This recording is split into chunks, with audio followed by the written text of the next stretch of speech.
여러분, 보험영업이 레드오션이라고 생각하시죠? 절대 그렇지 않습니다. 오늘 배우시는 이 화법만 마스터하시면 여러분들 찾아가는 모든 고객이 가망 고객이 될 거고요.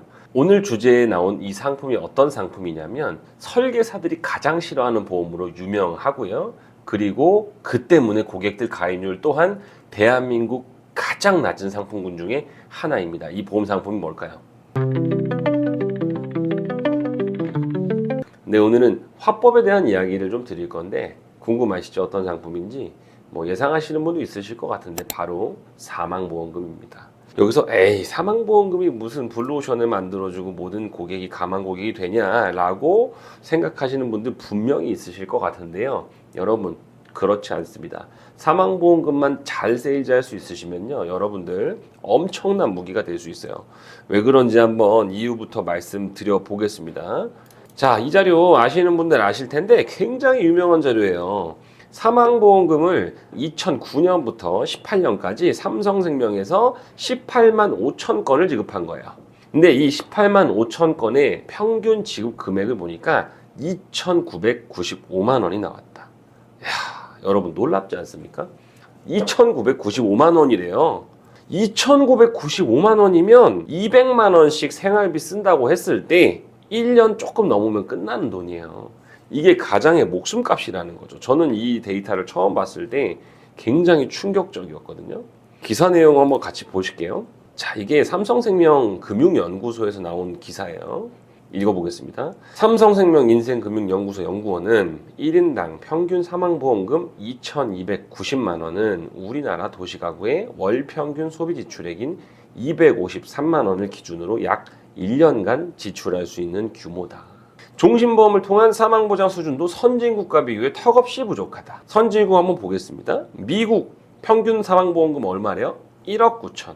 당연히 대한민국보다 경제적으로 훨씬 윤택한 국가니까 많이 가입되어 있을 수 있겠다라고 예상할 수 있겠지만 사망보험금을 연구소에서 이렇게 계산을 한 거예요. 평균 가구 소득 대비 몇 배냐? 대한민국은 평균 가구 소득 대비 1.4배 수준. 미국은 평균 가계소득 대비 2.7배. 우리나라랑 2배 차이가 나는 겁니다. 그러니까 나라가 잘 살고 못 살고를 떠나서 그냥 소득 대비 우리나라는 미국보다 절반 수준의 사망보험금을 가입하고 있다는 뜻이에요. 자, 다음 일본입니다. 일본은 얼마래요? 2억 4천만 원. 대단하죠? 일본은 평균 가구소득 대비 4배. 우리나라랑 비교하면 거의 3배 정도 수준의 사망보험금 차이가 나는 거죠.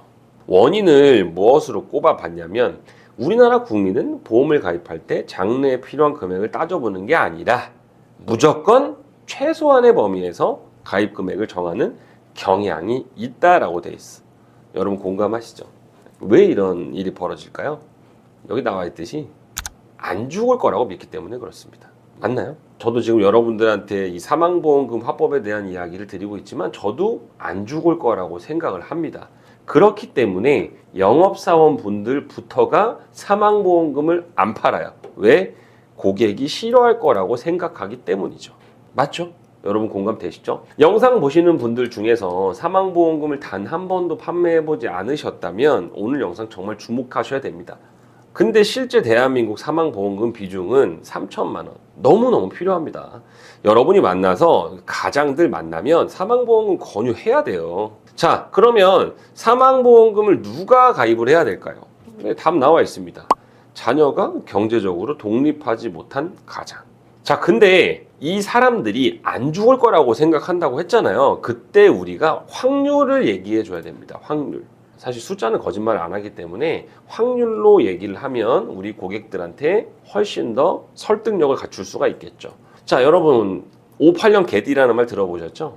58년 개띠가 왜 유명하냐면 그 시대에 가장 많은 인구가 한 해에 태어났던 연도여서 그렇습니다.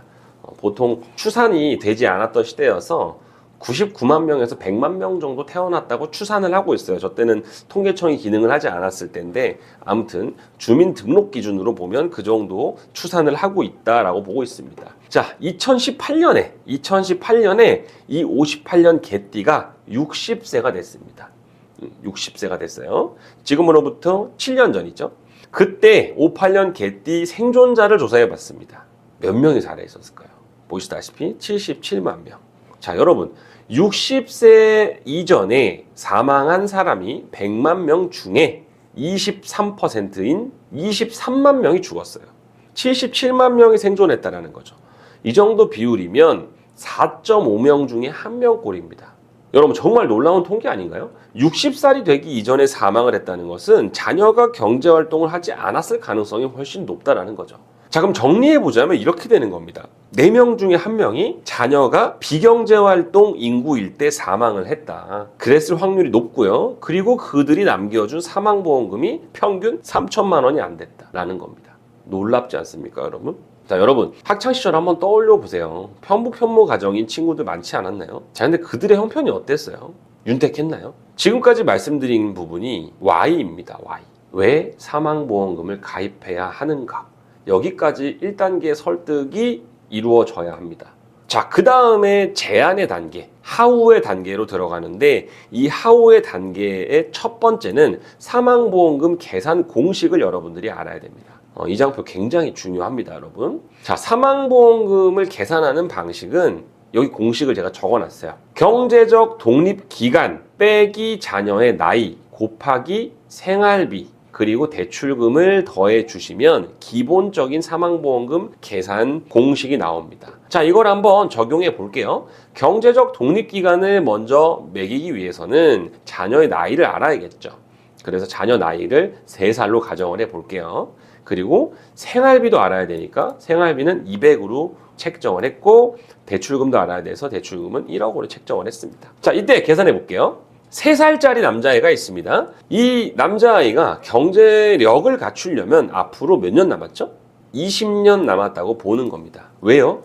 군대를 갔다 와야 되잖아요. 남자니까. 그래서 군대 갔다 오고 나면 23살이 되기 때문에 경제적 독립기간을 20년으로 잡았다. 그때까지는 아빠가 무조건 살아 있어야 되는 거예요. 그렇죠? 자, 그리고 개월수 곱해주고 생활비 200만 원 더하기 1억을 하니까 5억 8천만 원이다 라고 하는 가장의 목숨값이 나온 겁니다. 무슨 말이냐? 이 환경에 있는 가장이 오늘 당장 죽었을 때 아빠가 있는 거랑 똑같은 기능을 해주는 돈의 액수가 5억 8천이다라는 겁니다. 아시겠죠? 자, 다시 경제적 독립기간 빼기 자녀의 나이 그리고 생활비를 곱해주고 여기에 대출금을 더해주는 거예요. 자, 그래서 3살짜리 남자아이를 두고 생활비를 매달 200만 원씩 쓰는 이 가장의 목숨값 5억 8천이다 라는 결과가 나온 겁니다. 여기 이해되시죠, 여러분 다? 여기서 자녀 교육비나 결혼 비용까지 준비를 미리 해줄 수 있으면 너무너무 좋지만 그렇게 되면 사망보험금이 기하급수적으로 늘어납니다. 이 정도도 하기가 힘들어요. 보험료가 비싸기 때문에. 자, 그러면 이 5억 8천을 준비하는 방법이 뭐가 있냐? 2가지가 있습니다. 이 2가지 방법은 매매 방식과 월세 방식. 네, 부동산으로 비유하자면 그렇습니다. 자, 부동산도 우리가 주거를 하기 위해서 매매를 하는 분도 있고 월세로 가는 분도 있어요. 그렇죠? 매매는 비용이 많이 들지만 매도 시 부동산 매수 비용과 시장의 가격 상승에 따른 수익을 발생시킬 수 있다. 이거 당연한 얘기죠. 그 다음 월세는 장점이 비용은 매매보다 당연히 적게 듭니다. 하지만 계약이 종료되고 나서 우리가 납부한 월세 돌려받을 수가 없죠. 다 알고 있는 사실인데 이 얘기를 왜 하냐? 사망보험금도 똑같은 개념으로 가입을 할 수 있다라는 겁니다. 그게 뭔지 예측이 되시죠? 자, 다시 돌아와서 이분의 사망보험금 5억 8천만 원을 매매 방식으로 가입해 보겠습니다. 네, 종신보험이죠. 같은 회사고요. 30살 남성 기준으로 보험료를 책정해 봤습니다. 자, 사망보험금이 5억 8천일 경우의 종신보험 20년간 매월 113만 6,800원을 냅니다. 굉장히 비싸죠. 자, 그러나 20년 동안 2억 7,283만 원을 냈는데 해약 환급금은 3억 576만 원이 나오고 이자가 3,283만 원이 발생했다라는 겁니다. 자, 여러분 이 방식은 어떤 고객한테 유리하겠어요? 납입 여력이 있고 내가 낸 보험료를 아까워하는 분들이 있어요. 그런 분들에겐 당연히 종신보험이 유리하겠죠. 근데 보통은 이 정도의 사망보험금을 위해서 보험료를 113만 원씩 납부하기란 어렵죠. 자, 그래서 여기서 두 번째 방식이 나오는데 두 번째 방식이 바로 월세 유형 정기보험입니다. 같은 회사 기준으로 같은 브랜드의 회사 기준으로 정기보험 5억 8천만 원을 20년 납으로 설계해 보니까 월납보험료가 얼마 나온다? 63,800원. 거의 20분의 1 수준의 보험료가 나오게 됩니다. 단점 뭐예요? 해약환급이 없다라는 거죠. 자, 여기서 고객님의 우선순위와 납입 가능 금액, 필요 사망보험금 등을 고려해서 원하는 플랜을 정하시면 되겠습니다. 여기까지가 기본 제한입니다. 자, 근데 우리 고객들은 보험료도 저렴하게 내고 싶고 환급금도 받아가고 싶습니다. 맞죠? 자, 제가 주거 방식에 대해서 매매랑 월세 말씀드렸는데 한 가지 말씀 안 드린 게 있어요. 그게 뭐죠? 전세입니다. 자, 그럼 전세 방식 한번 보겠습니다. 전세 방식은 심플합니다. 종신보험과 정기보험 두 가지를 혼합해서 가입을 하는 거예요. 저는 이 방식을 가장 추천하고 있고 실제로 저도 이렇게 보험이 가입되어 있습니다. 자, 계산해 볼게요. 종신보험 1억을 가입하니까 월보험료가 29만 4천 원이 나왔고 정기보험을 4억 8천 가입하니까 월보험료가 5만 2,800원이 나왔습니다. 자, 합계보험료는 이렇게 돼서 34만 6,800원이 됩니다. 종신보험에 비해서 굉장히 현실적인 수준의 보험료가 되었죠. 자, 이렇게 되면 20년 동안 총 납입하는 보험료가 8,323만 원이 되고요. 20년 해약 환급금이 7,907만 원이 됩니다. 그 이후로 3년만 딱 기다리시면 해약 환급금이 원금을 초과하게 됩니다. 자, 결론은 이거죠. 납입보험료는 종신보험 대비 저렴하면서도 납입 완료 이후 3년만 더 기다리시면 내가 납입한 돈을 다 찾을 수 있는 사망보험금과 환급금 두 마리 토끼 다 잡을 수 있고 사망보험금과 보험료, 해약 환급금 이 모든 것들을 다 충족시켜주는 전세 플랜이 된다라는 겁니다. 자, 그럼 이제 적용인데 먼저 기고객 리스트를 키시고요. 기혼자 및 유자녀 세대의 고객 리스트를 작성하는 겁니다. 그리고 전화 드려서 이렇게 오프닝 하는 거죠. 고객님 안녕하세요. 계약하신 지 3개월 정도 지나서 얼굴 뵙고 인사도 드리고요. 기계약 내용 리뷰도 해드릴 겸 연락드렸습니다. 다음 주 화요일 목요일 중에 언제가 시간 괜찮으세요? 약속 잡고 이제 만났죠. 만나서 오랜만에 안부 주고 받고 고객님 기존 계약에 대한 내용 리뷰도 한번 도와드린 다음에 마지막에 리뷰를 하다 보니까 사망보험금에 대한 부분이 좀 부족합니다. 라고 하면서 오늘 배운 화법을 쓰는 거예요. 자, 이렇게 해서 오늘 사망보험금에 대해서 알아봤고요. 모든 계약은 권유에서부터 시작되는 겁니다. 할까 말까는 고객이 정하는 거니까 망설이지 마시고 당장 성과가 고민이신 분들은 실행에 옮겨보시면 큰 도움 될 거라고 생각이 듭니다. 이상으로 프로TV였고요. 아직 채널이 작아서 찾기가 힘들어요, 여러분. 구독해 놓으시고 좋아요 눌러주시고 댓글을 통해서 많은 의견 주시면 영상 제작하는 데 많은 도움이 되니까 댓글 달아주시면 감사하겠습니다. 이상으로 끝까지 시청해 주셔서 감사드립니다.